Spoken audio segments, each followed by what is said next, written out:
জনগণের নিরাপত্তা নিশ্চিত করার লক্ষ্যে অন্তর্বর্তীকালীন সরকারের পদক্ষেপগুলোকে স্বাগত জানিয়েছে যুক্তরাষ্ট্র। দেশটি বলছে, বিশ্বের যে কোনো দেশে সংখ্যালঘু সম্প্রদায়ের ওপর সহিংসতা বা অসহিষ্ণুতার নিন্দাও জানায় ওয়াশিংটন।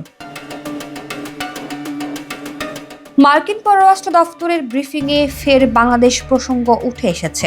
যুক্তরাষ্ট্রের নিয়মিত সংবাদ সম্মেলনে এক সাংবাদিক বাংলাদেশ নিয়ে মার্কিন গোয়েন্দা প্রধান তুলসী গ্যাবার্ডের সাম্প্রতিক মন্তব্য ও অন্তর্বর্তী সরকারের বিরুদ্ধে যুক্তরাষ্ট্র কোনো পদক্ষেপ নিচ্ছে কিনা এ বিষয় নিয়ে প্রশ্ন করেছেন।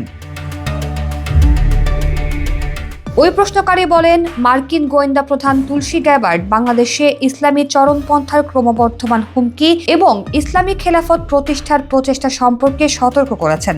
তিনি সরাসরি ডক্টর মোহাম্মদ ইউনূসের নেতৃত্বাধীন অন্তর্বর্তীকালীন সরকারকে দোষারোপ করেননি, তবে তিনি উদ্বেগগুলোকে তীব্রভাবে অস্বীকার করেছেন এবং এগুলোকে অসত্য বলে অভিহিত করেছেন।